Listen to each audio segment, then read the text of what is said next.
지키시는 주 곧 우리의 구원이신 하나님을 찬송할지로다 했습니다. 여러분, 저와 여러분이 세상 살다 보면 무거운 짐을 자꾸 지게 되는데 그 짐을 내가 지고 가다 보면 자꾸 쓰러질 수밖에 없죠.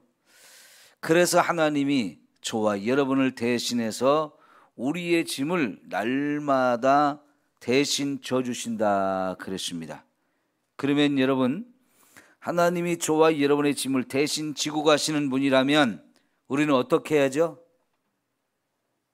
우리의 무거운 모든 짐을 하나님께 맡겨야 합니다. 예? 우리가 그 무거운 짐을 지면 근심하게 돼요. 걱정하고 염려하게 돼요. 그러면 마음의 평안을 누리지 못하지요. 그래서 하나님은 저와 여러분에게 이 세상에 사는 동안에 많은 짐들이 매일매일 새롭게 우리에게 다가오는데 그거 짊어지고 고생하지 말고 다 내게로 가져와라. 수고하고 무거운 짐진 자는 다 내게로 오라 말씀하시잖아요. 그래서 그거를 우리 예수님께 맡기면 우리는 쉼을 얻을 수 있다라고 말씀하셨어요. 매일매일 날마다라고 했어요. 여기 날마다라고 하는 말은 더 구체적으로 말하면 매 시간 그런 뜻도 있어요. 그러니까 매일매일 새롭게 우리의 삶에 무거운 짐들이 다가오는데 그건 내가 다 지고 가려고 하면 우리가 감당하지 못하고 쓰러져요. 그거를 주님이 아시기 때문에, 우리 연약함을 아시고 하나님 우리를 사랑하시기 때문에 다 가져와라 이렇게 말씀하시거든요. 여러분, 믿는다는 것은 이렇게 우리 모든 근심, 걱정, 염려 하나님께 다 맡기고 사는 거예요. 그래서 믿는 자들은 참된 평안이 있고 기쁨이 있고 감사가 있는 거죠. 예, 그렇게 우리의 짐을 다 맡기시면 하나님은 구원의 하나님이다. 그렇지, 구원의 하나님. 구원의 하나님께서 저와 여러분의 모든 짐을 대신 짊어지시고 우리를 평안하게 해 주실 줄 믿습니다. 자, 여러분, 우리가 지는 짐 중에 제일 무거운 짐이 뭘까요? 죄짐이에요, 죄짐. 죄짐을 지고서 고나가든, 그랬죠? 죄짐을 지고 고나가든 어떻게 하라고요? 주님께 또 그것도 다 맡기라는 거예요. 예수님이 십자가를 지고 골고다 언덕을 올라가신 이유가 뭡니까? 그 십자가가 바로 저와 여러분의 무거운 죄짐을 의미해요. 그 우리의 무거운 죄짐을 예수님이 대신 지고 골고다 언덕에 올라가셔서 그 십자가에 자신이 못 박아 죽임을 당하셨단 말이죠. 그래서 우리의 죄짐을 싹 다 풀어주시려고 그렇게 골고다 언덕까지 십자가를 지고 가셨는데요. 그런 죄짐까지도 예수님께 맡기면 예수님이 우리의 죄를 다 용서해 주셔서 정말 저와 여러분을 우리의 죄와 삶의 모든 문제로부터 해방시켜 주시고 참된 평안과 자유를 누리며 살 수 있게 되어지는 거지요.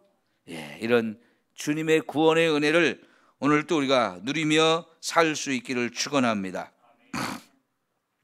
20절에도 다시 한번 하나님은 우리의 구원의 하나님이라, 19절에서도 하나님이 구원의 하나님이라고 하는데 다시 한번 더 20절에 구원의 하나님을 강조하고 있어요. 여러분, 하나님은 우리를 구원하시는데 우리가 가지고 있는, 우리를 힘들게 하는 모든 것으로부터 우리를 다 구원해 주십니다. 육신의 질병도 치유해 주시고요. 우리 살면서 우리에게 다가오는 많은 문제들도 다 거기서 우리를 구원해 주시고요. 우리의 죄 문제까지, 심지어 거기 보면 사망에서 벗어남은 주 여호와로 말미암거니와 그랬어요.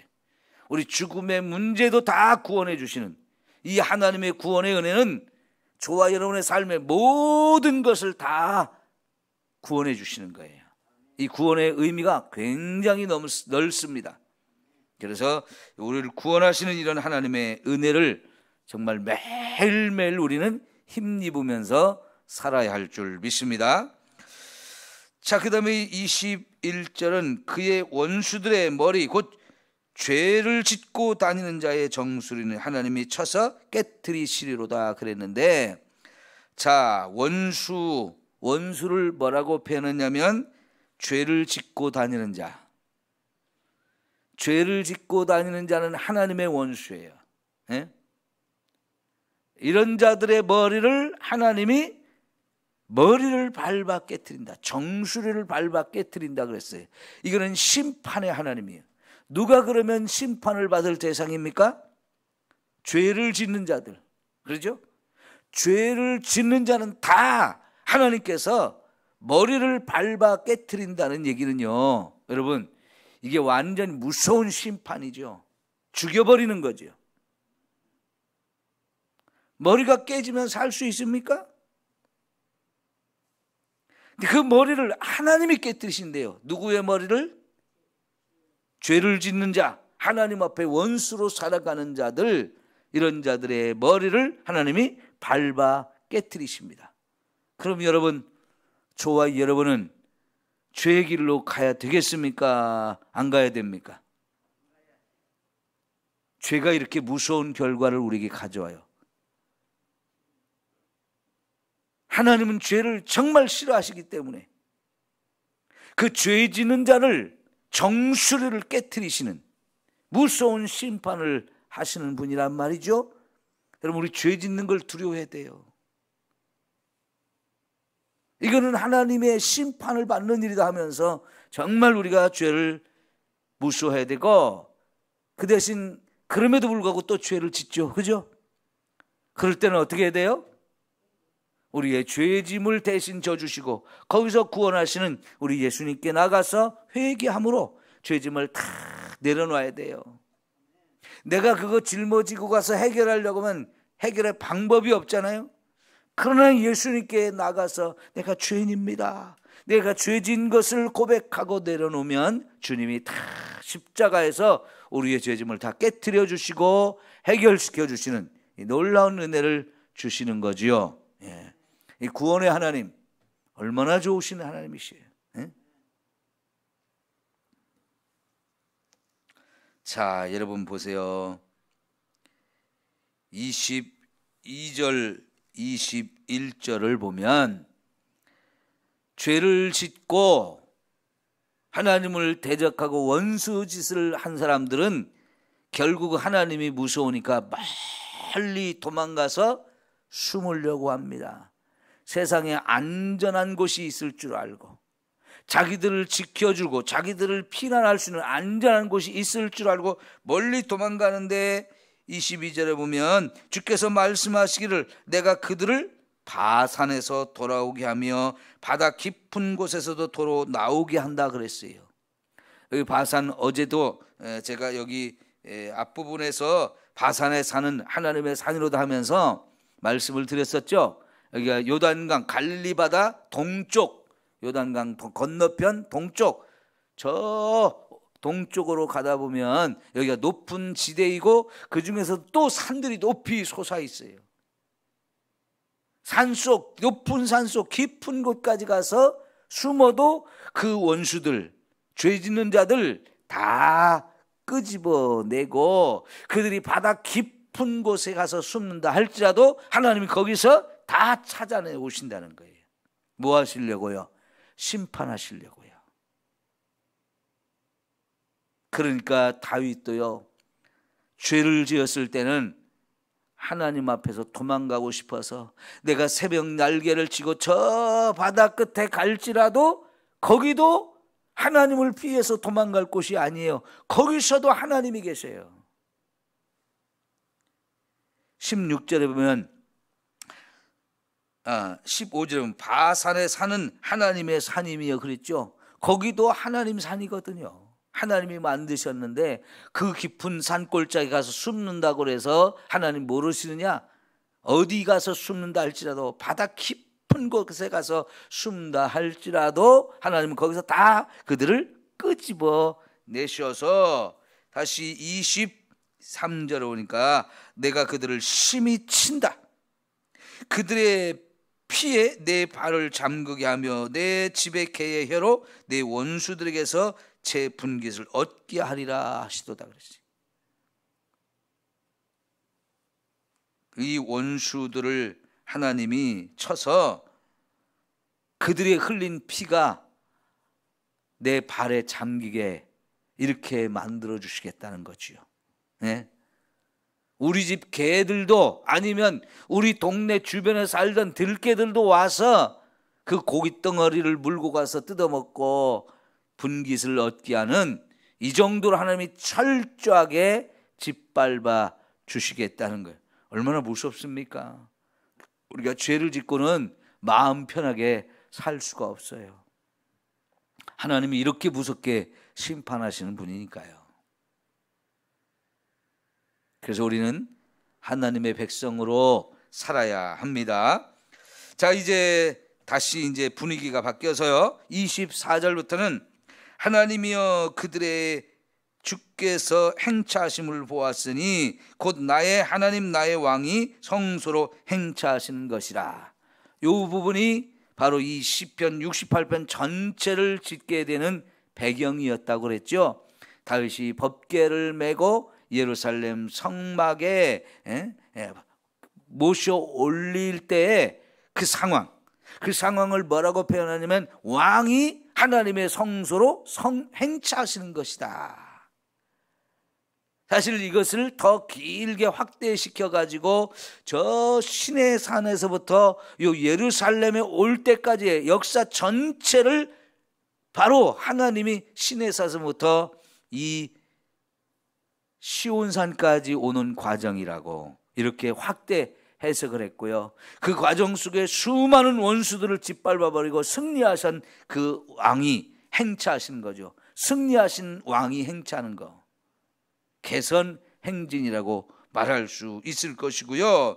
그래서 그렇게 할 때 그 다음 절을 보니까 소고치는 처녀들 중에서 노래 부르는 자들은 앞서고 악기를 연주하는 자들은 뒤따르나이다.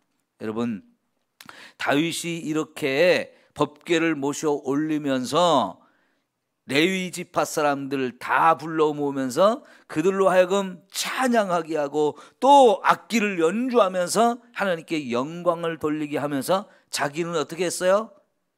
춤을 추며 따라갔지요. 춤을 추면서 하나님이 행차하시는 그 뒤를 따라갔어요. 자, 여러분, 오늘 저와 여러분이 예배의 모습이 바로 그런 모습이어야 돼요. 왜요?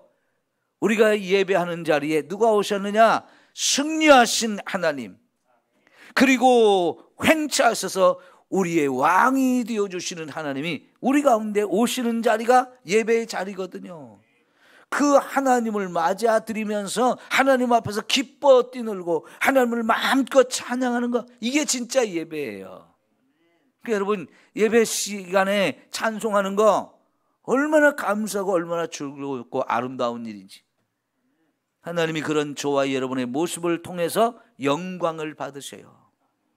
내 백성이 이렇게 나를 기뻐하고 나의 왕됨을 찬양하며 영광을 돌리는 그 모습, 하나님이 우리를 왜 지으셨다고 그랬어요? 우리를 통해서 찬송받고 싶고 우리를 통해서 영광받고 싶으셔서 우리를 창조하셨다고 그랬잖아요. 근데 그 하나님을 최고로 찬양할 자리가 바로 예배의 자리거든요. 그러니까 여러분, 예배 시간 찬송할 때 어떤 사람은요, 들어오지 않고 쓸데없이 밖에서 딴짓해요. 이게 참 어리석은 거예요. 미련한 거예요. 그 시간이 우리에게 제일 좋은 시간인데 왜 그 시간에 어디 가서 딴 데서 다른 짓을 하냐고요. 여러분, 그러지 맙시다. 예배할 땐 정말 하나님을 기뻐하며 마음껏 찬양해야 되는데요. 자, 그 다음에 이스라엘의 구원에서 근원에서 나온 너희여 너희 중에 대회 중에 하나님 곧 주를 송축할지어다. 여기 이스라엘의 근원에서 나온 너희여 그랬는데, 여기서 말하는 이스라엘은 나라 이름보다는 야곱의 이름을 의미한다고 봐야 돼요. 그러니까 야곱이 12 아들을 낳고 그게 이스라엘 12지파가 됐죠. 바로 이스라엘 백성들은 다 야곱으로부터 이렇게 태어난 후손들이니까 우리의 구원이 이스라엘이란 말이죠. 그럼 여러분, 야곱에게 이스라엘이란 이름을 주신 분이 누구예요? 하나님이에요. 그리고 그에게 12 아들을 주신 분도 하나님이셔요. 그러니까 하나님의 은혜로 하나님이 선택해서 되신 이 백성, 이스라엘 백성, 하나님의 택함 받은 하나님의 백성은 다 나와서 하나님을 마음껏 송축해야 한다는 얘기죠.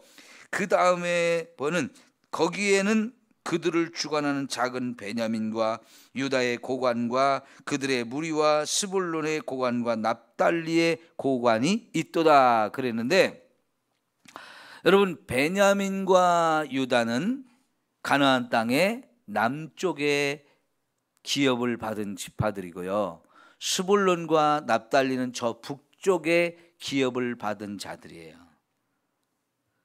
우리 전라남도, 경상남도, 제주도, 그리고 함경북도, 평안북도, 이렇게 생각하시면 돼요. 저 북쪽 끝에서 남쪽 끝까지 이스라엘 모든 지파가 어른이나 아이나 높은 자나 낮은 자나 할 것 없이 다 와서 하나님을 찬양하는 거죠. 그러니까 이 야곱 다윗이요, 법궤를 모셔 올릴 때 이스라엘 백성들 전체를 불러 모았어요. 그리고 함께 이 법궤를 모셔 올리면서 온 백성이 함께 기뻐하고 찬양하는 그런 자리를 만들었던 거거든요. 자, 그런 모습들을 지금 쭉 설명하고 있는데, 여러분, 우리의 예배 자리는 그래서 항상 차고 넘쳐야 돼요. 모든 백성이 함께 와서 정말 예배해야 되는데, 우리 시대에 오늘날과 같은 이런 상황들을 우리가 경험하다니요. 코로나로 인해서 함께 모여서 예배 드릴 수 없는 이 상황들이 너무나 안타까운데, 빨리 회복되어져서 모든 성도들이 다 함께 예배하는 이 역사가 있기를 축원합니다. 이걸 위해 기도해야 돼요. 여러분, 지금 주일날 우리 예배 참여 인원이 전에 우리가 예배 드릴 때 반토막 났어요. 반토막. 1부, 2부 다 합쳐도 반토막밖에 안 돼요. 반밖에 안 모여요. 나머지는 다 어디 간 거예요? 코로나 무섭다고 못 오기도 하고 안 오기도 하고 참 너무 안타깝죠? 여러분, 정말로 우리 예배마다 가득가득 차고 넘쳐서 함께 아름다운 찬양하는 이 역사가 있어지도록 빨리 회복할 수 있도록 기도하시기를 바랍니다. 그리고 이제 26절, 28절부터 마지막 35절까지는요, 온 땅의 모든 나라 모든 백성들이 함께 모여 하나님을 찬양해야 된다고 선포하고 있는 건데요. 자, 여기는 크게 우리가 살펴보지 않아도 될 것 같은데, 자, 여기 32절 봐요. 땅의 왕국들아 하나님께 노래하고 주께 찬송할지어다. 그러니까 이스라엘만이 아니고 이 땅에 있는 모든 나라 모든 백성이 다 하나님을 찬양해야 한다 하는 것이고요. 자, 그 다음에 35절 끝에를 보십시오. 하나님이여 위엄을 성수에서 나타내시나이다. 이스라엘의 하나님은 그의 백성에게 뭘 줘요? 힘과 능력을 주시나니 하나님을 찬송할지어다. 예, 여러분, 오늘 또 예배하는 저와 여러분에게 하나님이 힘과 능력을 주실 줄 믿습니다. 예배하면서 이 힘과 능력을 우리가 회복하고, 그래서 하루하루를 살아갈 때 그 하나님이 주신 힘으로 살아가고, 그 하나님이 주신 힘으로 하나님을 찬송해야 돼요. 우리 연세가 들수록 자꾸 힘이 빠지죠. 하루하루 사는 게 힘겹죠. 여러분, 하나님이 새 힘을 저와 여러분에게 공급해 주시는 분임을 믿습니다. 예? 날마다 우리의 짐도 대신 져주시고, 날마다 우리에게도 이 힘을, 능력을 부어주시는 하나님, 하나님이 주신 힘으로 우리가 살아가야 돼요. 아이고, 하나님 나 힘이 없어요. 그럴 때마다 힘을 주옵소서, 일어나게 하옵소서, 이렇게 영육간에 하나님이 저와 여러분의 힘과 능력을 부어주심으로 말미암아 우리 매일매일 그 힘으로 강하고 담대하게 살아갈 수 있기를 축원합니다. 아이고 죽겠다, 아이고 죽겠다 매일 그러지 마시고요. 하나님, 갈렙처럼 내가 나이를 먹었어도 저 전쟁터에 나가서 저 거인들하고 싸워서 이길 수 있는 힘을 주옵소서. 응?